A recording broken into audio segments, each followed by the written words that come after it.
Aitsa, jou lekker ding. Dis weer sulke tyd.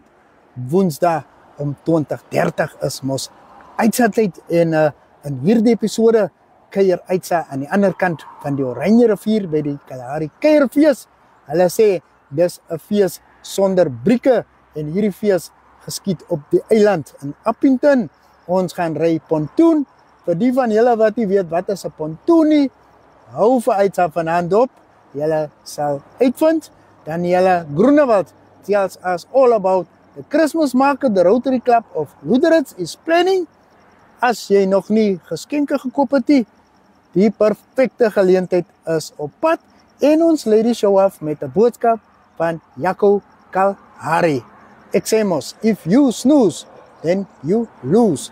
Moet nie vanaand se Aitsa episode om 20:30 misloop nie.